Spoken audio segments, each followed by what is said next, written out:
Selamat pagi Bapak Ibu Saudara yang sama-sama diberkati Tuhan, Shalom. Senang bisa berjumpa kembali dalam waktu teduh pagi bersama Gereja Toraja Jemaat Bogor, edisi Jumat 18 November 2022. Bacaan kita hari ini Yeremia 22 ayat 1 sampai 9. Mari bersama kita berdoa. Bapa, kami bersyukur pada pagi yang indah ini Tuhan boleh mengaruniakan hari baru untuk kami. Kami sangat berterima kasih dan bersyukur untuk tuntunan dan kasih Tuhan. Dan pagi hari ini dalam menikmati hari baru, kami mempersiapkan diri untuk mendengarkan firman Tuhan. Kami mohon pertolongan Roh Kudus memampukan kami, membuka pikiran-pikiran kami untuk mengerti maksud Allah. Dan juga dimampukan untuk melakukan kehendak Tuhan. Dan kami sungguh-sungguh menjadi anak-anak yang benar-benar hidup di dalam kasih karunia Tuhan. Bapa, berfirmanlah, kami siap mendengarkan firman-Mu. Ampuni dosa kami. Di dalam nama Tuhan Yesus kami berdoa dan bersyukur. Haleluya. Amin.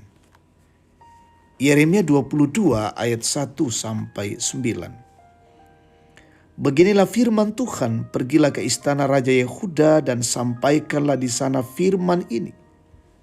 Katakanlah, dengarlah firman Tuhan, hai Raja Yehuda yang duduk di atas tahta Daud, engkau, pegawai-pegawaimu dan rakyatmu yang masuk melalui pintu-pintu gerbang ini. Beginilah firman Tuhan, lakukanlah keadilan dan kebenaran, lepaskanlah dari tangan pemerasnya orang yang dirampas haknya. Janganlah engkau menindas dan janganlah engkau memperlakukan orang asing, yaitu yatim dan janda dengan keras, dan janganlah engkau menumpahkan darah orang yang tak bersalah di tempat ini.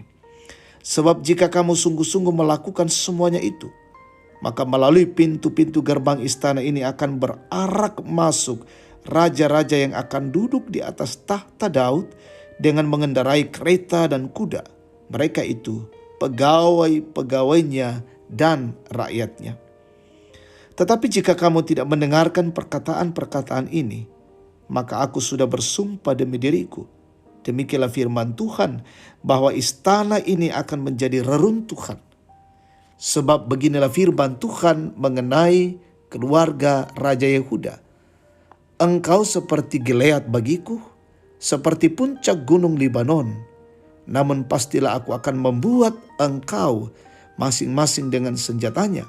Mereka akan menebang pohon aras pilihanmu dan mencampakkannya ke dalam api. Dan apabila banyak bangsa melewati kota ini, maka mereka akan berkata seorang kepada yang lain, mengapakah Tuhan melakukan seperti ini kepada kota yang besar ini? Orang akan menjawab, oleh karena mereka telah melupakan perjanjian Tuhan Allah mereka dan telah sujud menyembah kepada Allah lain dan beribadah kepadanya. Amin firman Tuhan. Tema kita hari ini, hukuman dan berkat. Saudara-saudara yang diberkati Tuhan, Allah yang kita sembah di dalam Yesus Kristus adalah Allah yang adil. Artinya Dia tidak akan toleran dengan dosa-dosa. Setiap dosa kecil apapun pasti mendapat hukuman. Yeremia 22 menegaskan bahwa kejatuhan Yehuda merupakan penghukuman Tuhan, dan hal ini dinilai sebagai akibat dosa para pemimpin. Secara khusus 3 raja terakhir sebelum Sedekia, yaitu Salum atau Yoahas, Yoyakim dan Konya atau Yoyakin, mereka telah menginjak keadilan dan kebenaran Tuhan. Mereka melakukan pemerasan, merampas hak orang miskin, menindas orang asing, anak yatim, dan janda yang seharusnya dilindungi oleh mereka. Bahkan dalam peradilan mereka justru menghukum dan membinasakan orang yang tidak bersalah.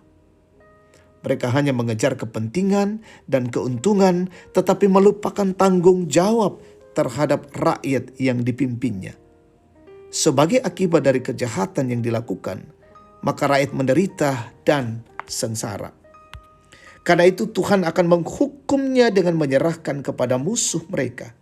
Bangsa itu khususnya para pemimpin mereka, akan hidup menderita dan terbuang dari tanah perjanjian. Tidak ada jalan lain yang dapat dilakukan untuk menghindari penghukuman Tuhan, kecuali para pemimpin bersama umat segera berhenti dari kejahatannya dan bertobat. Keadilan dan kebenaran Allah harus ditegakkan dan penindasan wajib dihapus. Saudara-saudara yang dikasihi oleh Tuhan, misi Allah bagi umat manusia adalah terciptanya keadilan dan kebenaran serta terhapusnya penindasan dari muka bumi. Firman Tuhan mengingatkan bahwa setiap kejahatan yang dilakukan pasti akan mendapat hukuman. Namun dengan menaati hukum-hukumnya akan membawa berkat. Amin. Mari kita tundukkan kepala, kita bersyukur, kita berdoa. Bapa, kami bersyukur untuk kebenaran firman-Mu. Boleh mengajar kami saat ini untuk benar-benar kami menghidupi kasih-Mu dan boleh menyatakan kebenaran dan keadilan dimanapun kami berada. Pakailah kami Tuhan menjadi alat-Mu untuk terus menyatakan kebenaran dan keadilan di tengah-tengah kehidupan ini. Kami berdoa untuk siara kehidupan kami hari ini. Tuhan tolong kami, Tuhan lindungi, Tuhan berkati, jaga kami dari berbagai-bagai halangan. Kami boleh bekerja, mengangkat tugas dan usaha, pelayanan, aktivitas, tanggung jawab. Kiranya semuanya itu boleh kami lakukan dengan baik karena pertolongan dari-Mu. Kami mendoakan pemerintah kami, pemimpin kami, Tuhan berkati. Arahkan mereka dengan hikmat-Mu, dengan kearifan, dan mereka juga menegakkan kebenaran dan keadilan di negeri ini. Kami berdoa ya Tuhan Allah untuk seluruh umat Tuhan dimanapun berada. Yang sakit sembuhkan, yang berduka hiburkan, yang lalai sadarkan, yang menghadapi begitu banyak perkara-perkara hidup, teguhkan dan kokohkan ya Tuhan. Kami mendoakan orang tua kami menikmati hari-hari tua berkati dan mereka tetap sehat. Kami bersyukur saudara-saudara kami yang berulang tahun menikmati kesuksesan dan keberhasilan, sempurnakan sukacita mereka. Bahkan saudara-saudara kami yang mencari pekerjaan, Tuhan tunjukkan yang layak bagi mereka. Kami mendoakan ya Tuhan Allah, bagi saudara-saudara kami yang sementara dalam bangku pendidikan, bangku kuliah.